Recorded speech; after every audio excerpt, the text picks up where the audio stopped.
Hello friends, ನಿಮ್ಮೆಲ್ಲರಿಗೂ ನಮ್ಮ ಲಾಯಕ್ಸ್ ಚಾನಲ್ಗೆ ಸ್ವಾಗತ. ಪ್ರತಿದಿನ ಮಾಡುವಂಥ ದಿನಪತ್ರಿಕೆ ವಿಶ್ಲೇಷಣೆ ಕೆಳಗೆ ಇವತ್ತು ಡಿಸೆಂಬರ್ 11, 2020 ಈ ದಿನಾಂಕದ ದಿನಪತ್ರಿಕೆಯ ಸುದ್ದಿ ವಿಶ್ಲೇಷಣೆಯನ್ನು ಆರಂಭ ಮಾಡ್ತಾ ಇದ್ದೀವಿ. ಇವತ್ತಿನ ದಿನಪತ್ರಿಕೆಯ ಫ್ರಂಟ್ ಪೇಜಲ್ಲೇನೆ government as farmers unions to reconsider its proposal. ಪ್ರಸ್ತುತ ಏನು ಫಾರ್ಮರ್ ಬಿಲ್ಸ್ನ ವಿರುದ್ಧ ದೆಹಲಿಯಲ್ಲಿ ಪ್ರೊಟೆಸ್ಟ್ಗಳು ನಡೀತಾ ಇದೆ, ಆ ಹಿನ್ನೆಲೆಯಲ್ಲಿ ಬಂದಿರುವಂತಹ ಆರ್ಟಿಕಲ್. ಹಾಗೆ new parliament building will reflect India's aspirations. ಹೊಸದಾಗಿ ಕಟ್ತಾ ಇರುವಂತಹ ಪಾರ್ಲಿಮೆಂಟ್ ಬಿಲ್ಡಿಂಗ್ ಬಗ್ಗೆ ಕೂಡ ಆರ್ಟಿಕಲ್ ನ ನೀವು ನೋಡಬಹುದು. ಇದರ ಕೆಳಗಡೆ BBMP to get its own law for better governance ಹಾಗೂ ಆಂಟಿ ಕೌಸ್ಲಾಟರ್ ಬಿಲ್ ಬಗ್ಗೆ ಕೂಡ ನೀವು ಇಲ್ಲಿ ನೋಡಬಹುದು. ಬಿಬಿಎಂಪಿ ಬಿಲ್ ಹಾಗೂ ಆಂಟಿ ಕೌಸ್ಲಾಟರ್ ಬಿಲ್ ಈ ಎರಡೂ ವಿಷಯಗಳು UPSC ಅಲ್ಲ, ನಿಮ್ಮ KPSC ಪರೀಕ್ಷೆಗೆ ಪ್ರಿಲಿಮ್ಸ್ ಹಾಗೂ ಮೇನ್ಸ್ ಎರಡರ ಪರ್ಸ್ಪೆಕ್ಟಿವ್ ಇಂದನೂ ಕೂಡ ಇಂಪಾರ್ಟೆಂಟ್ ಆಗಿರುವಂತದ್ದು. ಈ ಎರಡೂ ವಿಷಯಗಳ ಬಗ್ಗೆ ನೆನ್ನೆಯ ದಿನಪತ್ರಿಕೆ ವಿಶ್ಲೇಷಣೆಯಲ್ಲಿ ದೀರ್ಘವಾದ ಚರ್ಚೆಯನ್ನ ಮಾಡಿದ್ದಾರೆ. ವಿವರವಾಗಿ ನಿಮ್ಮ ಪರೀಕ್ಷೆಗೆ ಏನೇನ್ ಬೇಕು ಎಲ್ಲದ್ರ ಬಗ್ಗೆ ಮಾಹಿತಿ ನಿಮ್ಗೆ ನೆನ್ನೆಯ ನ್ಯೂಸ್ ಪೇಪರ್ ಅನಾಲಿಸಿಸ್ ವಿಡಿಯೋದಲ್ಲಿ ಸಿಗುತ್ತೆ. ಹಾಗಾಗಿ ಈ ಎರಡೂ ಬಿಲ್ಗಳ ಬಗ್ಗೆ ಮಾಹಿತಿಯನ್ನು ಪಡ್ಕೊಳ್ಳೋದಕ್ಕೆ ನೆನ್ನೆ ನ್ಯೂಸ್ ಪೇಪರ್ ಅನಾಲಿಸಿಸ್ ವಿಡಿಯೋನ ರೆಫರ್ ಮಾಡಿ. ಇವತ್ತಿನ ದಿನಪತ್ರಿಕೆ ವಿಶ್ಲೇಷಣೆಯನ್ನ new parliament building will reflect India's aspirations ಈ ಆರ್ಟಿಕಲ್ ಇಂದ ಆರಂಭ ಮಾಡೋಣ. ಹಾಗೆ ಆರಂಭ ಮಾಡೋಕ್ಕಿಂತ ಮುಂಚೆ ಲಾ ಎಕ್ಸಲೆನ್ಸ್ IAS ಕಡೆಯಿಂದ ಒಂದು ಪ್ರಕಟಣೆ. UPSC ಪ್ರಿಲಿಮ್ಸ್ 2021ಗೆ ಟೆಸ್ಟ್ ಸೀರೀಸ್ ನ ಲಾ ಎಕ್ಸಲೆನ್ಸ್ ಅವರು ಆರಂಭ ಮಾಡ್ತಾ ಇದ್ದಾರೆ. ಅದಕ್ಕೆ ಅಂತ ನಾಳೆ ಅಂದ್ರೆ 12th December 2020 3 o'clock free scholarship test ಒಂದನ್ನ ಕಂಡಕ್ಟ್ ಮಾಡ್ತಾ ಇದ್ದಾರೆ. ಈ ಟೆಸ್ಟ್ ಅನ್ನ ಬ್ಯಾಂಗ್ಳೂರ್ ಹಾಗೂ ಹೈದರಾಬಾದ್ ಅಲ್ಲಿ ಆಫ್ಲೈನ್ ಕೂಡ ಮಾಡಲಾಗುತ್ತೆ, ಹಾಗೆ ಆನ್ಲೈನ್ ಕೂಡ ಕಂಡಕ್ಟ್ ಮಾಡಲಾಗುತ್ತೆ. ಈ ಟೆಸ್ಟ್ ಇಂದ ಹೊರ ಬಂದಂತಹ ಟಾಪ್ 50ಗೆ ಈ ಟೆಸ್ಟ್ ಸೀರೀಸ್ ಬರೆಯೋದಕ್ಕೆ 100% ಕನ್ಸೆಷನ್ ನೀಡಲಾಗುತ್ತೆ. ಈ ಟೆಸ್ಟ್ ಅನ್ನ ಬರೆಯೋದಕ್ಕೆ ಇಲ್ಲಿ ಕೊಟ್ಟಿರುವಂತಹ ಲಿಂಕ್ಗೆ ನೀವು ರಿಜಿಸ್ಟರ್ ಮಾಡ್ಕೊಳ್ಳಿ.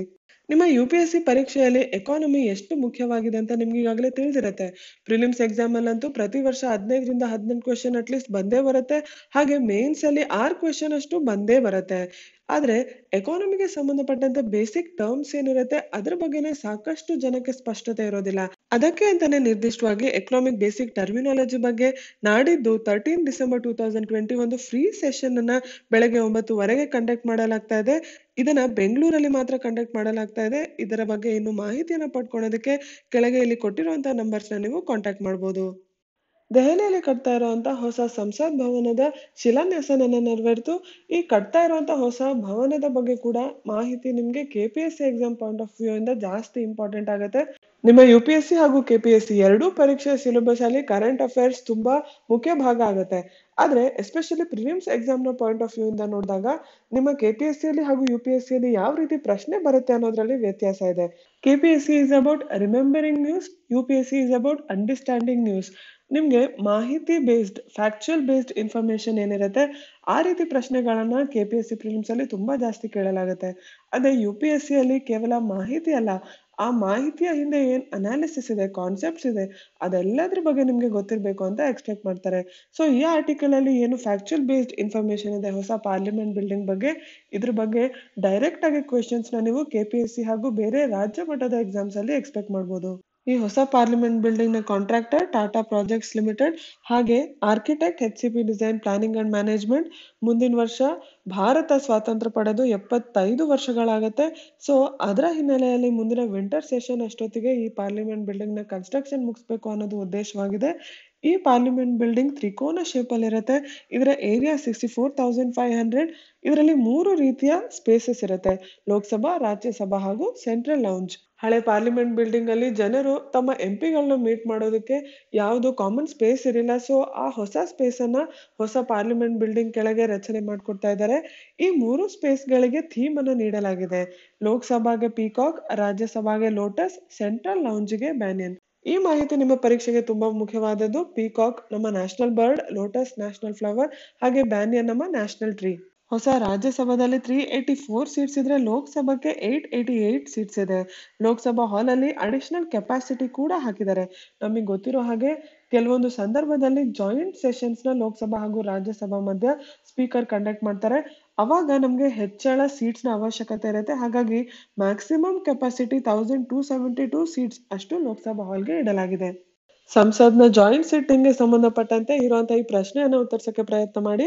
Which of the following statements about the joint sitting of the parliament is not true? A. Article 108 of the Indian Constitution provides for a joint sitting of both houses of parliament. B. It is presided over by the Speaker of Lok Sabha. C. The joint session is summoned by the Speaker of Lok Sabha. D. The quorum to constitute a joint sitting is 1/10 of the total number of members of the House. ಈ ಪ್ರಶ್ನೆಗೆ ಉತ್ತರವನ್ನ comment section ಅಲ್ಲಿ ತಿಳಿಸಿ. ಇವತ್ತಿನ front page ಅಲ್ಲಿ ರೈತರ protest ಗೆ ಸಂಬಂಧಪಟ್ಟಂತೆ ಇನ್ನೊಂದು ಆರ್ಟಿಕಲ್ ಅನ್ನ ನೋಡಿದ್ವಿ. ಹಾಗೆ ಇದೇ ವಿಷಯವಾಗಿ ನಿಮ್ಮ ಎಡಿಟೋರಿಯಲ್ ಪೇಜ್ ಅಲ್ಲಿ ಇನ್ನೊಂದು ಆರ್ಟಿಕಲ್ ಇದೆ. ಎರಡೂ ಆರ್ಟಿಕಲ್ಗಳನ್ನ ಈಗ ಚರ್ಚೆ ಮಾಡೋಣ. ಇತ್ತೀಚೆಗೆ ಅಷ್ಟೇ ಪಾಸ್ ಆದಂತಹ 3 ಫಾರ್ಮ್ ಬಿಲ್ಸ್ ನ ವಿರುದ್ಧ ರೈತರು ಪ್ರೊಟೆಸ್ಟ್ ಮಾಡ್ತಾ ಇದ್ದಾರೆ. Farmers produce trade and commerce promotion and facilitation act, farmers empowerment and production agreement on price assurance and farm services act, essential commodities amendment act. ಈ 3 ಕಾನೂನುಗಳನ್ನ ತಿದ್ದುಪಡಿ ಮಾಡ್ತೀವಿ ಅಂತ ಸರ್ಕಾರ ಪ್ರಪೋಸಲ್ ನೀಡಿತ್ತು. ಆದ್ರೆ ರೈತರು ಇದಕ್ಕೆ ಒಪ್ಪಿಲ್ಲ. ಇನ್ನು ಬಲವಾದ ಒಂದು ಸೊಲ್ಯೂಷನ್ ನ ರೈತರು ಸರ್ಕಾರದ ಕಡೆಯಿಂದ ಎಕ್ಸ್ಪೆಕ್ಟ್ ಮಾಡ್ತಾ ಇದ್ದಾರೆ. ಇದ್ರ ಬಗ್ಗೆ ಇನ್ನು ಮಾತುಕತೆ ಆಗ್ಬೇಕಾಗಿದೆ. ಈ ಮಾತುಕತೆ ಇನ್ನು ಹೇಗೆ ಮುಂದುವರಿಯುತ್ತೆ ಅಂತ ನಾವು ಕಾದ್ ನೋಡ್ಬೇಕು. ನಿಮ್ಮ ಪರೀಕ್ಷೆಗೆ ಇದರಿಂದ ಏನು ಮುಖ್ಯವಾಗಿರುವಂತದಂದ್ರೆ ರೈತರ ಒಂದು ನಿಲುವಿದೆ. ಅಗ್ರಿಕಲ್ಚರ್ ಅನ್ನೋದು ಸ್ಟೇಟ್ ಸಬ್ಜೆಕ್ಟ್. ನಮ್ಮ ಸಂವಿಧಾನದ ಶೆಡ್ಯೂಲ್ 7 ಅಲ್ಲಿ ರಾಜ್ಯ ಸರ್ಕಾರ ಹಾಗೂ ಕೇಂದ್ರ ಸರ್ಕಾರದ ಮಧ್ಯ ಹೇಗೆ ಪವರ್ಸ್ ಅಂಡ್ ಫಂಕ್ಷನ್ಸ್ ಅಲೋಕೇಟ್ ಆಗ್ಬೇಕು ಅನ್ನೋದನ್ನ ಶೆಡ್ಯೂಲ್ 7 ಅಲ್ಲಿ ಮೆನ್ಷನ್ ಮಾಡಿದ್ದಾರೆ. ಅದರಲ್ಲಿ state list, union list, concurrent list ಅಂತ ಇದೆ. ಶೆಡ್ಯೂಲ್ 7 ಕೆಳಗೆ ಇರುವಂತ ಈ 3 ಲಿಸ್ಟ್ ಗಳಲ್ಲಿ ಅಗ್ರಿಕಲ್ಚರ್ ಸ್ಟೇಟ್ ಸಬ್ಜೆಕ್ಟ್ ಆಗಿ ಬರುತ್ತೆ. ರಾಜ್ಯದ ಒಳಗೆ ಟ್ರೇಡ್ ಅಂಡ್ ಕಾಮರ್ಸ್ ಕೂಡ ಸ್ಟೇಟ್ ಸಬ್ಜೆಕ್ಟ್ ಆಗಿದೆ. But this is subject to entry 33 of concurrent list. Concurrent list ನ ಎಂಟ್ರಿ 33 ಕೆಳಗೆ trade and commerce, production, supply, distribution of domestic goods, imported goods, food stuff, cattle fodder, raw cotton, raw jute ಹೀಗೆ mention ಮಾಡಿದ್ದಾರೆ. So ಈ entry 33 ಕೆಳಗೆ ಕೇಂದ್ರ ಸರ್ಕಾರ ಈ 3 form bills ನ ಪಾಸ್ ಮಾಡಿದೆ. ಈ ವರ್ಷದ UPSC ಪ್ರಿಲಿಮ್ಸ್ ಎಕ್ಸಾಮ್ ಅಲ್ಲೂ ಅಗ್ರಿಕಲ್ಚರ್ ನ ವಿಷಯವಾಗಿ ಸಾಕಷ್ಟು ಪ್ರಶ್ನೆಯನ್ನ ನೋಡಿದ್ವಿ. ಮುಂಚೆಗಿಂತ ಜಾಸ್ತಿ ಪ್ರಶ್ನೆಗಳನ್ನ ನೋಡಿದ್ವಿ. ಹಾಗಾಗಿ ನಿಮ್ಮ ಮೇನ್ಸ್ ಎಕ್ಸಾಮ್ಗೂ ಕೂಡ ಅಗ್ರಿಕಲ್ಚರ್ ಇಂಪಾರ್ಟೆಂಟ್ ಟಾಪಿಕ್ ಆಗುತ್ತೆ. ಎಸ್ಪೆಷಲಿ ಫಾರ್ಮರ್ಸ್ ಪ್ರೊಟೆಸ್ಟ್ ನಡೀತಾ ಇದೆ, ಫಾರ್ಮ್ ಬಿಲ್ಸ್ ಗಳು ಪಾಸ್ ಆಗಿದೆ. ಈ ವಿಷಯವಾಗಿ ತುಂಬಾನೇ ವಿವಾದದಲ್ಲಿರುವಂತದ್ದು, ಸುದ್ದಿಯಲ್ಲಿರುವಂತದ್ದು ಈ ವಿಷಯ. ರಾಜ್ಯ ಸರ್ಕಾರ ಹಾಗೂ ಕೇಂದ್ರ ಸರ್ಕಾರದ ಮಧ್ಯ ಹೇಗೆ ಡೆವಲ್ಯೂಷನ್ ಆಫ್ ಪವರ್ಸ್ ಆಗಿದೆ, ಗವರ್ನೆನ್ಸ್ ವಿಷಯದಲ್ಲಿ ಇಂಡಿಯನ್ ಪಾಲಿಟಿ, ಕಾನ್ಸ್ಟಿಟ್ಯೂಷನ್, ಶೆಡ್ಯೂಲ್ 7 ಈ ಎಲ್ಲಾ ಟಾಪಿಕ್ಸ್ ಕೂಡ ಮುಖ್ಯ ಆಗುತ್ತೆ. ಇನ್ನು ನಿಮ್ಮ main syllabus general studies paper 2 ಕೆಳಗೆ government policies and interventions for development in various sectors ಹಾಗೂ issues arising out of the design and implementation ಅಂತ ಸ್ಪೆಸಿಫಿಕ್ ಟಾಪಿಕ್ ಇದೆ. ಸೊ ಇದು ಗವರ್ನೆನ್ಸ್ ಗೆ ಸಂಬಂಧಪಟ್ಟಿದ್ದು.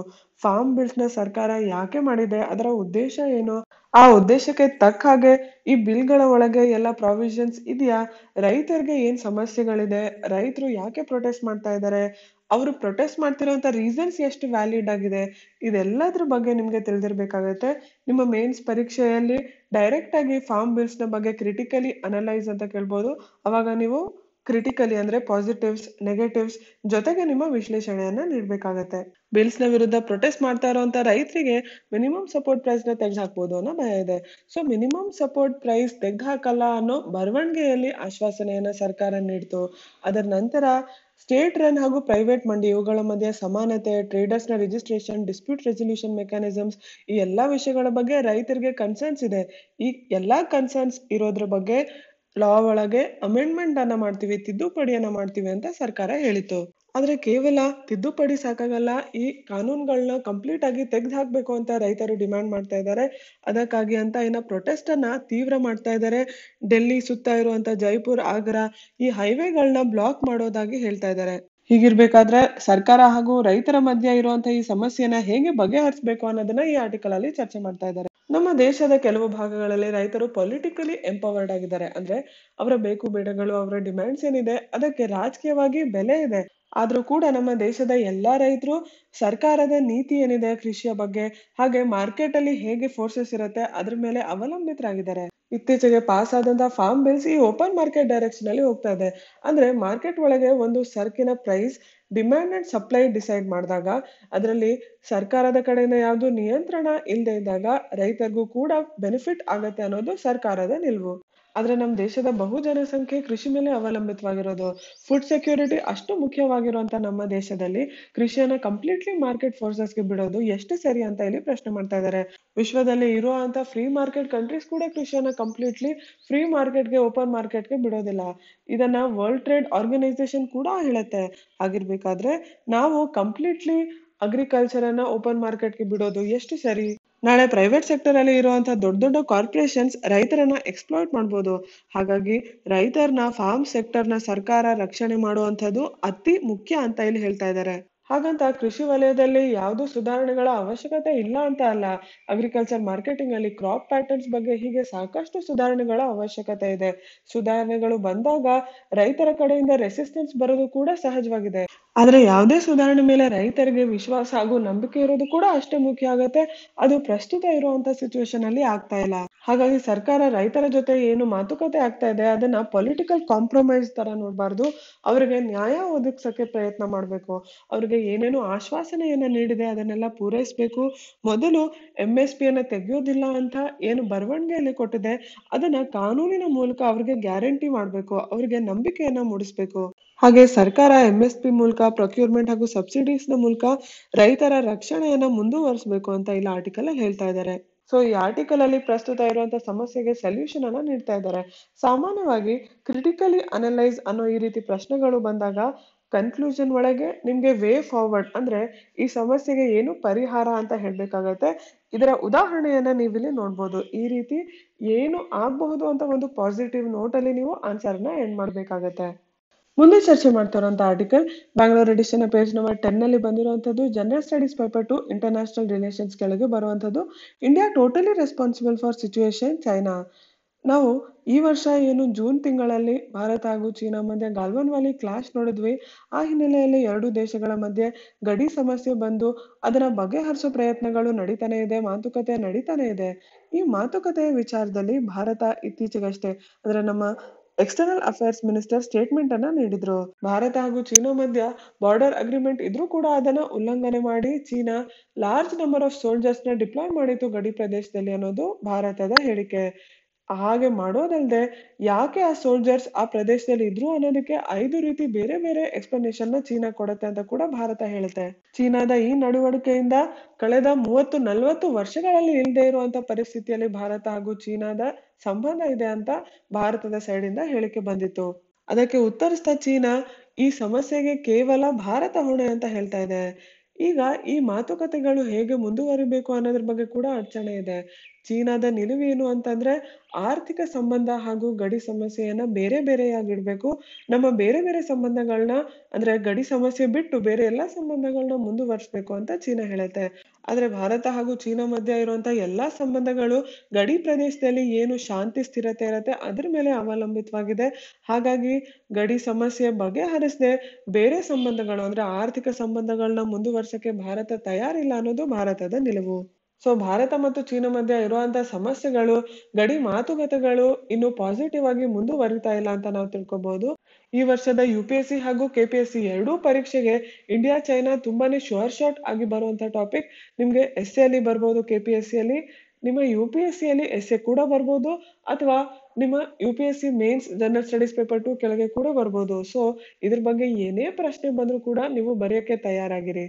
ಮುಂದೆ ಚರ್ಚೆ ಮಾಡ್ತಿರುವಂತ ಆರ್ಟಿಕಲ್ ಕೂಡ ಬ್ಯಾಂಗ್ಳೂರ್ ಎಡಿಷನ್ ಪೇಜ್ ನಂಬರ್ 10 ಅಲ್ಲೇ ಬಂದಿರುವಂತದ್ದು general studies paper 2 international relations ಕೆಳಗೆ ಬರುವಂತದ್ದು ಪ್ರಿಲಿಮ್ಸ್ ಕರೆಂಟ್ ಅಫೇರ್ಸ್ ಕೆಳಗೇನೆ ಬರುವಂತದ್ದು. India Nepal to restart commercial flights. ನಮ್ಗೆ ಗೊತ್ತಿರೋ ಹಾಗೆ COVID-19 ಪ್ಯಾಂಡಮಿಕ್ ಜಗತ್ತಿನಾದ್ಯಂತ ಜಾಸ್ತಿ ಆದಾಗ ಟ್ರಾವೆಲಿಂಗ್ ನ ಕಮ್ಮಿ ಮಾಡಲಾಗಿತ್ತು ದೇಶಗಳ ಮಧ್ಯ. ಯಾಕಂದ್ರೆ ಒಂದು ದೇಶದಿಂದ ಇನ್ನೊಂದು ದೇಶಕ್ಕೆ ಸೋಂಕು ಹರಡಬಹುದು ಅನ್ನೋ ಕಾರಣಕ್ಕೆ. ಇದೇ ವಿಷಯವಾಗಿ ಭಾರತ ಹಾಗೂ ನೇಪಾಲ್ ಏರ್ ಬಬಲ್ ಅರೇಂಜ್ಮೆಂಟ್ ಒಂದನ್ನ ಮಾಡ್ಕೋತಾ ಇದೆ. ಏರ್ ಬಬಲ್ ಅಂತ ಅಂದ್ರೆ ಏನು? Air bubble is a bilateral arrangement with a set of regulations and restrictions in which carriers of the two countries can operate international flights.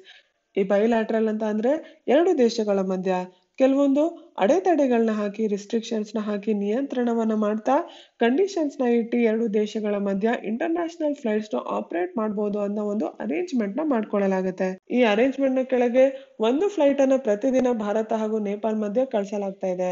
ಮೊದಲು ಭಾರತೀಯರಿಗೆ, ನೇಪಾಲೀಸ್ಗೆ ಹಾಗೂ ಬೇರೆ ಬೇರೆ ದೇಶಗಳಲ್ಲಿ ಯಾರು OCI ಹಾಗೂ PIO ಕಾರ್ಡ್ ಹೋಲ್ಡರ್ಸ್ ಅಂದ್ರೆ overseas citizen of India, persons of Indian origin ಈ ಕಾರ್ಡ್ ಹೋಲ್ಡರ್ಸ್ ಇರ್ತಾರೆ ಹಾಗೂ ವ್ಯಾಲಿಡ್ ಇಂಡಿಯಾ ವೀಸಾ ಹೋಲ್ಡರ್ಸ್ ಇರ್ತಾರೆ ಅವ್ರಿಗೆ ಪ್ರಾಮುಖ್ಯತೆಯನ್ನ ಕೊಡಲಾಗುತ್ತೆ. ಇಲ್ಲಿ ರಿಸ್ಟ್ರಿಕ್ಷನ್ಸ್ ಹಾಗೂ ರೆಗ್ಯುಲೇಷನ್ಸ್ ಏನು? COVID-19 ಗೆ ಸಂಬಂಧಪಟ್ಟಂತೆ RT-PCR ಟೆಸ್ಟ್ ನ ಇಂಟರ್ನ್ಯಾಷನಲ್ ಫ್ಲೈಟ್ ತಗೊಳ್ಳೋ 72 ಅವರ್ ಮುಂಚೆ ಅವರು ಪ್ರೊಡ್ಯೂಸ್ ಮಾಡ್ಬೇಕಾಗತ್ತೆ. ಈ ಕಂಡೀಷನ್ ಮೇಲೆ ಅವ್ರಿಗೆ ಫ್ಲೈಟ್ ಅಲ್ಲಿ ಅಲೋ ಮಾಡಲಾಗುತ್ತೆ. ಏರ್ ಬಬಲ್ ಅರೇಂಜ್ಮೆಂಟ್ ಬಗ್ಗೆ ನೀವು ಇನ್ನೊಂದು ನೆನ್ಪಿಟ್ಕೋಬೇಕಾಗಿರುವಂತ ಮಾಹಿತಿ, ಇದು ಕೇವಲ ಟೆಂಪರರಿ ಅರೇಂಜ್ಮೆಂಟ್. ನಿಮ್ಮ ಪರೀಕ್ಷೆಗೆ UPSC ಅಥವಾ KPSC ಅಲ್ಲಿ ಟಾಪಿಕ್ಸ್ ಇನ್ ನ್ಯೂಸ್ ಕೆಳಗೆ ಏರ್ ಬಬಲ್ ಅಂದ್ರೆ ಏನು ಅನ್ನೋ ಪ್ರಶ್ನೆ ಬರ್ಬೋದು. ಅದು ಯಾವುದಕ್ಕೆ ಸಂಬಂಧಪಟ್ಟಿದ್ದು ಅನ್ನೋ ರೀತಿಯಲ್ಲಿ ಪ್ರಶ್ನೆ ಬರ್ಬೋದು. ಇನ್ನು ಭಾರತ ಹಾಗೂ ನೇಪಾಳ ಮಧ್ಯ ಅಂತಾರಾಷ್ಟ್ರೀಯ ಸಂಬಂಧದ ಬಗ್ಗೆ ನಾವು ಮಾತಾಡಿದಾಗ, ಕಾಲಪಾನಿ ವಿಷಯವಾಗಿ ಎರಡು ದೇಶಗಳ ಮಧ್ಯ ಒಂದು ರೀತಿಯಲ್ಲಿ ಟೆನ್ಷನ್ಸ್ ಇದೆ ಅನ್ನೋದು ನಮ್ಗೆ ಗೊತ್ತಿರುವಂತದ್ದು. ಈ ವಿಷಯವಾಗಿ ನಾವು ಸಾಕಷ್ಟು ದಿನಪತ್ರಿಕೆ ವಿಶ್ಲೇಷಣೆಯಲ್ಲೇನೆ ವಿವರವಾಗಿ ದೀರ್ಘವಾಗಿ ಚರ್ಚೆ ಮಾಡಿದ್ದೀವಿ. ಈ ಕಾಲಪಾನಿ ಇಶ್ಯೂ ಬಗ್ಗೆ ಭಾರತ ಹಾಗೂ ನೇಪಾಳ ಮಧ್ಯ ಫಾರಿನ್ ಸೆಕ್ರೆಟರಿ ಲೆವೆಲ್ ಟಾಕ್ಸ್ ಆರಂಭ ಆಗ್ಬೋದು ಅನ್ನೋ ಕೂಡ ನಿಮ್ಗೆ ಗಮನದಲ್ಲಿರ್ಲಿ. Bangalore edition page number 6 editorial page ಅಲ್ಲಿ ಗ್ರೇನ್ ಅಂಡ್ ಶಾಫ್ ಅಂತ ನೀವಿಲ್ಲಿ ಆರ್ಟಿಕಲ್ ನೋಡ್ಬೋದು. ಇದ್ರ ಬಗ್ಗೆ ನಾವೀಗಾಗಲೇ ಚರ್ಚೆ ಮಾಡಿದ್ವಿ ಫಾರ್ಮರ್ ಪ್ರೊಟೆಸ್ಟ್ ಆರ್ಟಿಕಲ್ ನ ನಂತರ. ಅದರ ಕೆಳಗೆ ಟ್ರೂ ಟು ಇಟ್ಸ್ ನೇಮ್ ಅಂತ DCGI ಹಾಗೆ ವ್ಯಾಕ್ಸಿನೇಷನ್ ಎಮರ್ಜೆನ್ಸಿ ಯೂಸ್ ಆಥರೈಸೇಷನ್ ಇದ್ರ ಬಗ್ಗೆ ಆರ್ಟಿಕಲ್ ನೋಡ್ಬೋದು. ಹಾಗೆ ಇದರ ಮೇಲ್ಗಡೆ all is now fair in India's ailing pedagogic spaces ಅನ್ನೋ ಆರ್ಟಿಕಲ್ ನ ನೋಡ್ಬೋದು. ಈ ಎರಡು ಆರ್ಟಿಕಲ್ ನ ಈಗ ಚರ್ಚೆ ಮಾಡೋಣ. ನಾವು ಕಳೆದ ಒಂದು ವಾರದಿಂದ ಎಮರ್ಜೆನ್ಸಿ ಯೂಸ್ ಆಥರೈಸೇಷನ್ ಬಗ್ಗೆ ಪದೇ ಪದೇ ಕೇಳ್ತಾ ಇದ್ದೀವಿ. ನಿನ್ನೆಯ ದಿನಪತ್ರಿಕೆ ವಿಶ್ಲೇಷಣೆಯಲ್ಲಿ ಕೂಡ ಎಮರ್ಜೆನ್ಸಿ ಯೂಸ್ ಆಥರೈಸೇಷನ್ ಬಗ್ಗೆ ವಿವರವಾಗಿ ಹೇಳಲಾಗಿತ್ತು. ಇಲ್ಲಿ DCGI ಬಗ್ಗೆ ತಿಳ್ಕೊಳ್ಳೋಣ. DCGI ಅಂದ್ರೆ ಏನು? Drug controller general of India. ಇದು central drug standard control organisation ಕೆಳಗೆ ಬರುತ್ತೆ. ಇದು ಏನ್ ಮಾಡುತ್ತೆ?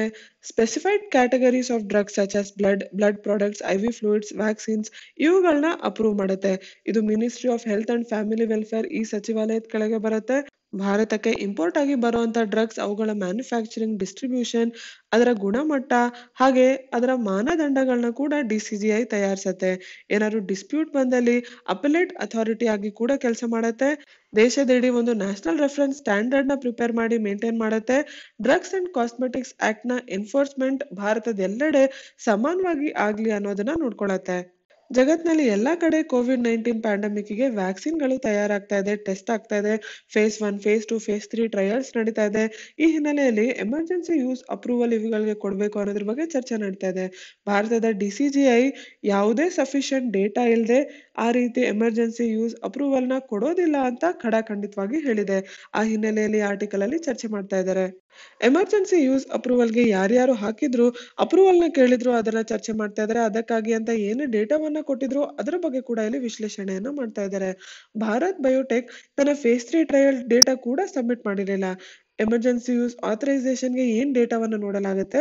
ಇಂಟರಮ್ ಸೇಫ್ಟಿ ಹಾಗೂ ಇಮ್ಯುನೋಜೆನಿಸಿಟಿ ಡೇಟಾ. ಇದನ್ನ ತನ್ನ phase 1, phase 2 ಟ್ರಯಲ್ಸ್ ಇಂದಾನೆ ಭಾರತ್ ಬಯೋಟೆಕ್ ಪಬ್ಲಿಷ್ ಮಾಡಿತ್ತು, ಅಪ್ರೂವಲ್ಗೆ ನೀಡಿತು.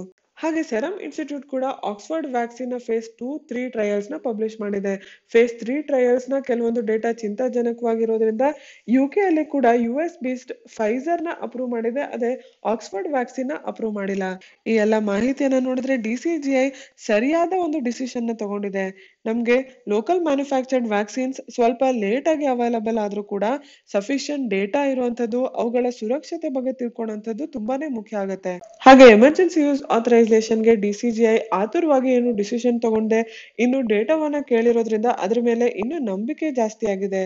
ಜಾಗತಿಕ ಮಟ್ಟದಲ್ಲಿ ವ್ಯಾಕ್ಸಿನ್ಗಳನ್ನ ತಯಾರಿಸ್ತಿರುವಂತ 9 ಕಂಪನಿಗಳು ಜಾಯಿಂಟ್ ಪ್ಲೆಡ್ಜ್ ಅನ್ನ ಮಾಡಿದವೆ.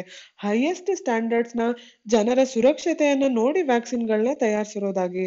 ಹಾಗೆ ಭಾರತದ ಮ್ಯಾನುಫ್ಯಾಕ್ಚರರ್ಸ್ ಕೂಡ ತಮ್ಮ ಹೈಯೆಸ್ಟ್ ಎಥಿಕಲ್ ಸ್ಟ್ಯಾಂಡರ್ಡ್ಸ್ ನ ಹಾಗೂ ಒಳ್ಳೆಯ ಮಾಹಿತಿಯನ್ನ, ಕಾಂಪ್ರಹೆನ್ಸಿವ್ ಡೇಟಾನ ಸಬ್ಮಿಟ್ ಮಾಡಬೇಕು.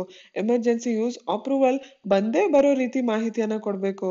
ಹಾಗೆ ಮಾಡ್ಲಿಲ್ಲ ಅಂತಂದ್ರೆ ಪಬ್ಲಿಕ್ ಟ್ರಸ್ಟ್ ಏನಿದೆ ಈ ಕಂಪನಿಗಳ ಮೇಲೆ, ಅವರು ವ್ಯಾಕ್ಸಿನ್ಗಳನ್ನ ತಯಾರಿಸ್ತಿರೋದ್ರ ಮೇಲೆ, ಅದು ಕೂಡ ಕಮ್ಮಿ ಆಗಬಹುದು.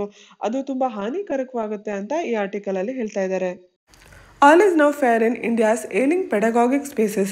ಏಲಿಂಗ್ ಅಂದರೆ ಕಾಯಿಲೆ ಬಂದಿರುವಂಥದ್ದು, ಪೆಡಗಾಗಿಕ್ ಅಂತಂದರೆ ಮೆಥಡ್ ಆಫ್ ಟೀಚಿಂಗ್, ಹೇಗೆ ಶಿಕ್ಷಣವನ್ನು ಮಕ್ಕಳಿಗೆ ನೀಡಲಾಗುತ್ತೆ ಆ ಪ್ರಕ್ರಿಯೆನ ಪೆಡಗಾಗಿ ಅಂತ ಹೇಳಲಾಗುತ್ತೆ. COVID-19 ಪ್ಯಾಂಡಮಿಕ್ ಬಂದ ನಂತರ ಎಜುಕೇಷನ್ ಸೆಕ್ಟರ್ ಮೇಲೆ ತುಂಬಾ ವೇಗವಾದ ಪರಿಣಾಮ ಬಿತ್ತು.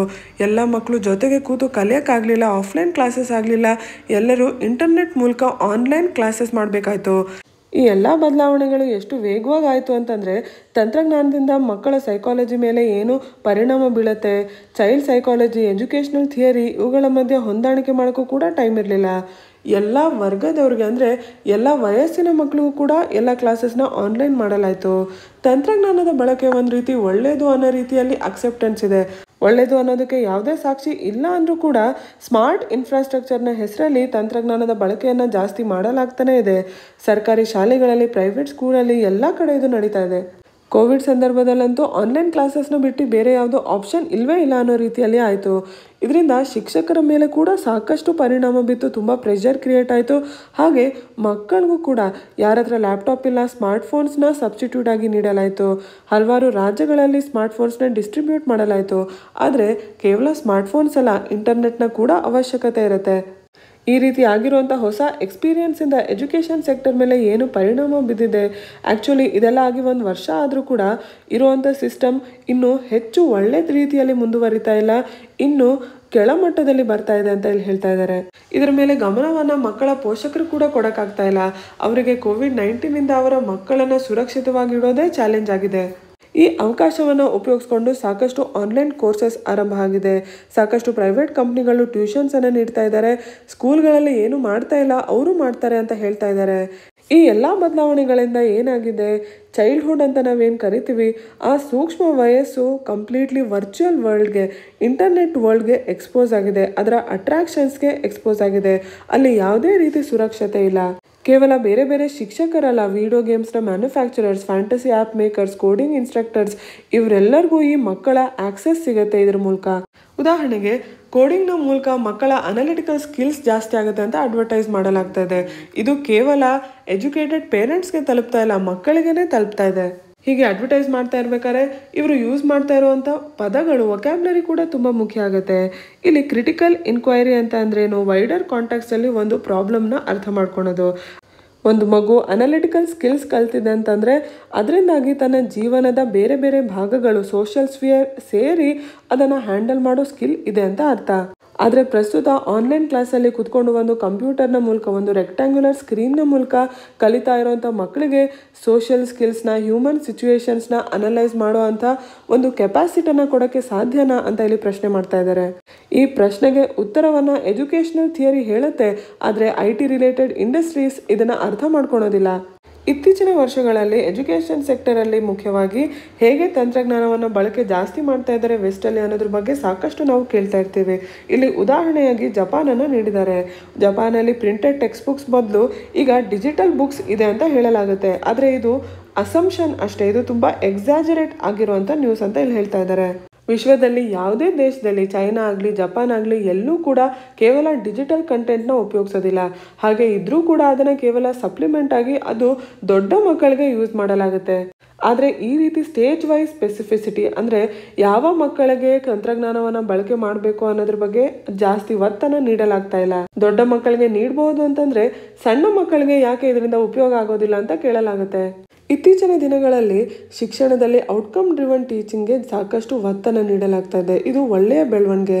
ಮಕ್ಕಳಲ್ಲಿ ಒಂದು ನ್ಯಾಚುರಲ್ ಪೇಸ್ ಏನಿರುತ್ತೆ, ಅಂದರೆ ಎಲ್ಲ ಮಕ್ಕಳು ಒಂದೇ ವೇಗದಲ್ಲಿ ಕಲಿಯೋದಿಲ್ಲ, ಎಲ್ಲರಿಗೂ ಅವ್ರದ್ದೇ ಆದ ಒಂದು ವೇಗ ಇರುತ್ತೆ. ಅದನ್ನು ರೆಸ್ಪೆಕ್ಟ್ ಮಾಡಬೇಕು ಅಂತ ಶಿಕ್ಷಕರಿಗೆ ಹೇಳ್ಕೊಡಲಾಗುತ್ತೆ. ಆದರೆ ಜಗತ್ತಿನಲ್ಲಿ ಇವತ್ತು ಎಷ್ಟು ಕಾಂಪಿಟೇಟಿವ್ನೆಸ್ ಇದೆ ಅಂತಂದರೆ ಮಕ್ಕಳು ಹಾಗೂ ಅವರ ಪೋಷಕರೇನಿರ್ತಾರೆ ಅವರೆಲ್ಲರೂ ತಮ್ಮ ಮಕ್ಕಳು ಮಾತ್ರ ಸ್ಪೆಷಲ್, ಬೇರೆಯವ್ರಿಗಿಂತ ಭಿನ್ನ ಅಂತ ತಿಳ್ಕೊಳೋದಕ್ಕೆ ತುಂಬ ಆತುರದಲ್ಲಿದ್ದಾರೆ. ಪ್ರತಿ ಮಗು ಬೇರೆ ಅಂತ ತಿಳಿದಿದ್ರೂ ಕೂಡ ಇಂತಹ ಒಂದು ಒತ್ತಿಗೆ ಶಿಕ್ಷಕರು ಕೂಡ ಬಲಿಯಾಗ್ತಾರೆ. ಪ್ರಸ್ತುತ ಶಿಕ್ಷಣಕ್ಕೆ ಸಂಬಂಧಪಟ್ಟಂತೆ ಫ್ರೀಕ್ವೆಂಟ್ ಟೆಸ್ಟ್ಗಳನ್ನ ನೀಡಲಾಗುತ್ತೆ, ರೆಗ್ಯುಲರ್ ಆಗಿ ಮಾಡಲಾಗುತ್ತೆ. ಇದೆಲ್ಲ ಈ ಕಾಂಪಿಟೇಟಿವ್ ಕಲ್ಚರ್ಗೆ ಇನ್ನೂ ಎನ್ಕರೇಜ್ ಮಾಡುತ್ತೆ, ಉತ್ತೇಜನವನ್ನು ನೀಡುತ್ತೆ. ಮಕ್ಕಳಿಗೆ, ಪೋಷಕರಿಗೆ ಒಂದು ಸೆನ್ಸ್ ಆಫ್ ಅಚೀವ್ಮೆಂಟ್ನ ನೀಡುತ್ತೆ. ವಿಡಿಯೋ ಗೇಮ್ಸ್ನ ವಿಷಯವಾಗಿ ಕೂಡ ಸಾಕಷ್ಟು ಮಾರಲ್ ಕ್ರಿಟಿಸಿಸಮ್ ಇದ್ರೂ ಕೂಡ ಮಕ್ಕಳು ಹಾಗೂ ಅವರ ಪೋಷಕರು ಇದನ್ನು ಉಪಯೋಗಿಸೋದು ಇನ್ನೂ ಕಮ್ಮಿ ಮಾಡಿಲ್ಲ ಅಥವಾ ನಿಲ್ಲಿಸಿಲ್ಲ. ಹಾಗೆ ನಿಲ್ಲಿಸಬೇಕು, ದುಷ್ಪರಿಣಾಮಗಳು ಆಗಬಹುದು ಅಂತ ಹೇಳಿದ್ರು ಕೂಡ ಮಕ್ಕಳು ಮುಂದೆ ಬರುವಂಥ ನಿಜ ಜೀವನಕ್ಕೆ ರೆಡಿ ಆಗಿರಲಿ ಅಂತ ಪೋಷಕರು ಹೇಳ್ತಾರೆ. ಈ ರೀತಿ ಏನು ಬದಲಾವಣೆಗಳಾಗಿದೆ ಮಕ್ಕಳ ಸುತ್ತ, ಅವರ ಪರಿಸರದಲ್ಲಿ, ಮಕ್ಕಳಲ್ಲಿ, ಪೋಷಕರಲ್ಲಿ, ಅವರ ಶಿಕ್ಷಕರಲ್ಲಿ, ಎಜುಕೇಷನ್ ಸೆಕ್ಟರಲ್ಲಿ, ಇದೆಲ್ಲದ್ರ ಬಗ್ಗೆ ಈ ಆರ್ಟಿಕಲಲ್ಲಿ ಚರ್ಚೆ ಮಾಡ್ತಾ ಇದ್ದಾರೆ. ನಿಮ್ಮ ಪರೀಕ್ಷೆಗೆ COVID-19ನ ಇಂಪ್ಯಾಕ್ಟ್ ಏನಿದೆ ಎಜುಕೇಷನ್ ಸೆಕ್ಟರ್ ಮೇಲೆ ಅಂತ ಪ್ರಶ್ನೆ ಬರ್ಬೋದು. ಸೊ ಆ ಹಿನ್ನೆಲೆಯಲ್ಲಿ ಈ ಆರ್ಟಿಕಲಿಂದ ಏನೇನು ಪಾಯಿಂಟ್ಸ್ ಬೇಕಾಗುತ್ತೆ ಎಲ್ಲದನ್ನು ನೀವು ನೋಟ್ಸ್ ಮಾಡಿ ಇಟ್ಕೊಳ್ಳಿ. ಇವತ್ತಿನ ಕೊನೆಯ ಆರ್ಟಿಕಲ್ ನಿಮ್ಮ ಪೇಜ್ ನಂಬರ್ 7 ಬಂದಿರುವಂಥದ್ದು. General studies paper 2 international relations ಕೆಳಗೆ ಬಂದಿರುವಂಥದ್ದು. ಯುನೈಟೆಡ್ ಸ್ಟೇಟ್ಸ್ ಹಾಗೂ ಇರಾನ್ನ ಸಂಬಂಧವಾಗಿ ಇಲ್ಲಿ ಚರ್ಚೆ ಮಾಡ್ತಾ ಇದ್ದಾರೆ. ನಾವು P5+1 ನೇಷನ್ಸ್ ಏನಿದ್ದಾರೆ, China, France, Russia, UK, US plus Germany, ಇವುಗಳೆಲ್ಲ ಇರಾನ್ ಜೊತೆ ನ್ಯೂಕ್ಲಿಯರ್ ಪೀಸ್ ಡೀಲ್ನ 2015 ಸೈನ್ ಮಾಡಿದ್ವು. ಆದರೆ ಟ್ರಂಪ್ ಆಡಳಿತದ ಕೆಳಗೆ ಇದನ್ನು US ವಿತ್ಡ್ರಾ ಮಾಡಿತು. ಆ ಹಿನ್ನೆಲೆಯಲ್ಲಿ ಈ ಆರ್ಟಿಕಲಲ್ಲಿ ಮತ್ತೆ ಚರ್ಚೆ ಮಾಡ್ತಾ ಇದ್ದಾರೆ. 2015 ಇರಾನ್ ನ್ಯೂಕ್ಲಿಯರ್ ಪ್ರೋಗ್ರಾಮ್ ತನ್ನ ಅಡ್ವಾನ್ಸ್ ಸ್ಟೇಜಲ್ಲಿತ್ತು. ಅದನ್ನು ಯುನೈಟೆಡ್ ಸ್ಟೇಟ್ಸ್ ಒಂದು ನ್ಯಾಷನಲ್ ಸೆಕ್ಯೂರಿಟಿ ಪ್ರಾಬ್ಲಮ್ ಥರ ನೋಡಿ ಅದನ್ನು ಡಿಪ್ಲೊಮೆಸಿ ಮೂಲಕ ಟ್ಯಾಕಲ್ ಮಾಡ್ಕೋತು. P5+1 ನೇಷನ್ಸ್ ಹಾಗೂ ಇರಾನ್ ಮಧ್ಯ ಆದಂತಹ ಈ ಅಗ್ರಿಮೆಂಟ್ ವೆಸ್ಟ್ ಏಷ್ಯಾದಲ್ಲಿ ಬೇರೆ ಒಂದು ಬದಲಾವಣೆಗಳನ್ನ ತರುತ್ತೆ ಅಂತ ಎಕ್ಸ್ಪೆಕ್ಟ್ ಮಾಡಲಾಗಿತ್ತು. ಆದರೆ ಇದು ಆಗಲಿಲ್ಲ. ವೆಸ್ಟ್ ಏಷ್ಯಾದಲ್ಲಿ ಇರಾನ್ಗೆ ವಿರುದ್ಧವಾಗಿರುವಂಥ ದೇಶಗಳು ಇಸ್ರೇಲ್ ಹಾಗೂ ಸೌದಿ ಅರೇಬಿಯಾ. ಆದರೆ ಇಸ್ರೇಲ್ ಹಾಗೂ ಸೌದಿ ಅರೇಬಿಯಾ ಅಮೆರಿಕಾದ ಅಲೈಸ್ ಕೂಡ ಆಗಿದ್ದಾವೆ. ಈ ದೇಶಗಳಿಗೆ ಕೇವಲ ನಿರ್ದಿಷ್ಟವಾಗಿ ಇರಾನ್ ನ್ಯೂಕ್ಲಿಯರ್ ಪ್ರೋಗ್ರಾಮೇ ಪ್ರಾಬ್ಲಮ್ಯಾಟಿಕ್ ಆಗಿರಲಿಲ್ಲ, ಅದು ದೊಡ್ಡ ಸಮಸ್ಯೆಯಲ್ಲಿ ಒಂದು ಭಾಗ ಆಗಿತ್ತು ಅಷ್ಟೇ. ಬರಾಕ್ ಒಬಾಮಾ ಅವರ ಆಡಳಿತದ ಕೆಳಗೆ ಯಾವಾಗ ಈ ನ್ಯೂಕ್ಲಿಯರ್ ಡೀಲ್ ಆಯಿತು, ಅದರ ಮೂಲಕ ಸ್ಯಾಂಕ್ಷನ್ಸ್ನ ಲಿಫ್ಟ್ ಮಾಡಲಾಯಿತು ಇರಾನ್ನ ಮೇಲೆ. ಆವಾಗ ಇರಾನ್ ತನ್ನ ನೈಸರ್ಗಿಕವಾಗಿ ಇರುವಂಥ ಆರ್ಥಿಕ ಹಾಗೂ ರಾಜಕೀಯ ಶಕ್ತಿ ಏನಿದೆ ಅದನ್ನು ಕಂಪ್ಲೀಟಾಗಿ ಕ್ಲೇಮ್ ಮಾಡೋಕ್ಕೆ ಸಾಧ್ಯ ಆಯಿತು. ಇದರಿಂದಾಗಿ ಆ ಪ್ರದೇಶದಲ್ಲಿ ಇದ್ದಂತಹ ಇಸ್ರೇಲ್ ಹಾಗೂ ಸೌದೀಸ್ ಏನಿದ್ದಾರೆ ಈ ದೇಶಗಳಿಗೆ ಸಮಸ್ಯೆ ಆಯಿತು. ಮುಂದೆ ಟ್ರಂಪ್ ಆಡಳಿತದ ಕೆಳಗೆ ಏನು ತೀರ್ಮಾನಗಳನ್ನ ತಗೊಳ್ಳಲಾಯಿತು ಅದೇ ಇಸ್ರೇಲ್ ಹಾಗೂ ಸೌದಿ ಅರೇಬಿಯಾಕ್ಕೂ ಕೂಡ ಸಮ್ಮತಿ ಇತ್ತು. ಟ್ರಂಪ್ ಆಡಳಿತದ ಕೆಳಗೆ ಇರಾನ್ ಮೇಲೆ ಸ್ಯಾಂಕ್ಷನ್ಸ್ ಜಾಸ್ತಿ ಆಗ್ತಾ ಇಸ್ರೇಲ್ನ ಆಪರೇಷನ್ಸ್ ಇರಾನ್ ಮೇಲೆ ಜಾಸ್ತಿ ಆಯಿತು. ಇರಾನ್ನ ನ್ಯೂಕ್ಲಿಯರ್ ಸೈಂಟಿಸ್ಟ್ಗಳ ಮೇಲೆ ಅಟ್ಯಾಕ್ ಮಾಡಲಾಯಿತು. ಸಿರಿಯಾದಲ್ಲಿ ಬಶರ್ ಅಲ್ ಅಸದ್ ಸರ್ಕಾರವನ್ನು ಸಪೋರ್ಟ್ ಮಾಡ್ತಾ ಇರಾನ್ನ ಮಿಲಿಷಿಯಾಸ್ ಏನಿದ್ದಾರೆ ಅವ್ರಗಳ ಮೇಲೆ ಕೂಡ ಇಸ್ರೇಲ್ ಬಾಂಬಿಂಗನ್ನು ಮಾಡ್ತು. ಆದರೆ ಈಗ ಟ್ರಂಪ್ ಆಡಳಿತ ಇಲ್ಲ. ಯುನೈಟೆಡ್ ಸ್ಟೇಟ್ಸ್ನ ನೇತೃತ್ವ ಬದಲಾವಣೆ ಆಗ್ತಾ ಅಂತಾರಾಷ್ಟ್ರೀಯ ಮಟ್ಟದಲ್ಲೂ ಕೂಡ ಸಂಬಂಧದ ಮೇಲೆ ಬದಲಾವಣೆ ಆಗತ್ತೆ. ಈಗ ಬಂದಿರುವಂಥ ಜೋ ಬಿಡೆನ್ ಇರಾನ್ನ ನ್ಯೂಕ್ಲಿಯರ್ ಡೀಲ್ಗೆ ಮತ್ತೆ ಚಾಲನೆ ನೀಡುವಂಥ ಸಾಧ್ಯತೆ ಜಾಸ್ತಿ ಇದೆ. ಹಾಗೇನಾದ್ರು ಆದರೆ ವೆಸ್ಟ್ ಏಷ್ಯಾದಲ್ಲಿ ಇರುವಂಥ ರೀಜನಲ್ ಇಶ್ಯೂಸ್ ಅವರಿಗೆ ಬಿಟ್ಟು ಮತ್ತೆ ನ್ಯೂಕ್ಲಿಯರ್ ಡೀಲ್ ಸೈನ್ ಆಗೋ ಚಾನ್ಸಸ್ ಜಾಸ್ತಿ ಇರುತ್ತೆ. ಆದರೆ ಈ ಡೀಲ್ ಆಗದೆ ಇರುವಂಥದ್ದು ಇಸ್ರೇಲ್ನ ಉದ್ದೇಶ ಅನ್ನೋ ರೀತಿಯಲ್ಲಿ ಕಾಣ್ತಾ ಇದೆ. ಅದು ಇರಾನ್ನ ಒಂದು ರೀತಿ ಪ್ರವೋಕ್ ಮಾಡೋಕ್ಕೆ ಟ್ರೈ ಮಾಡ್ತಾ ಇದೆ. ಆದರೆ ಇರಾನ್ ಪ್ರವೋಕ್ ಆಗದೆ ತನ್ನ ಪಾರ್ಲಿಮೆಂಟಲ್ಲಿ ಯುರೇನಿಯಂ ಎನ್ರಿಚ್ಮೆಂಟ್ಗೆ ಸಂಬಂಧಪಟ್ಟಂತೆ ಹೊಸ ಬಿಲ್ಲನ್ನು ಪಾಸ್ ಮಾಡಿದೆ. ಈ ಎಲ್ಲ ಬದಲಾವಣೆಗಳ ಮಧ್ಯದಲ್ಲಿ US ಹಾಗೂ ಇರಾನ್ನ ಸಂಬಂಧ ಹೇಗೆ ಬದಲಾಗುತ್ತೆ, ವೆಸ್ಟ್ ಏಷ್ಯಾದಲ್ಲಿ ಯಾವ ರೀತಿ ಬದಲಾವಣೆಗಳಾಗುತ್ತೆ ಅಂತ ಕಾದು ನೋಡಬೇಕು. ಇವತ್ತಿನ ದಿನಪತ್ರಿಕೆಯ ಎಲ್ಲ ಇಂಪಾರ್ಟೆಂಟ್ ಆರ್ಟಿಕಲ್ಸ್ನ ಚರ್ಚೆ ಮಾಡಿದ್ದೀವಿ. ಮಧ್ಯದಲ್ಲಿ ನಿಮಗೊಂದು ಪ್ರಶ್ನೆಯನ್ನು ಕೇಳಲಾಗಿತ್ತು, ಅದನ್ನು ಕಮೆಂಟ್ ಸೆಕ್ಷನಲ್ಲಿ ನೀವು ಉತ್ತರಿಸಿ. ಬೇರೆ ಏನಾದ್ರು ಡೌಟ್ಸ್ ಇದ್ದರೆ ಕೂಡ ಕಮೆಂಟ್ ಸೆಕ್ಷನಲ್ಲಿ ಕೇಳಿ. ನಮ್ಮ ಚಾನಲ್ನ ಸಬ್ಸ್ಕ್ರೈಬ್ ಮಾಡಿ. ಧನ್ಯವಾದಗಳು.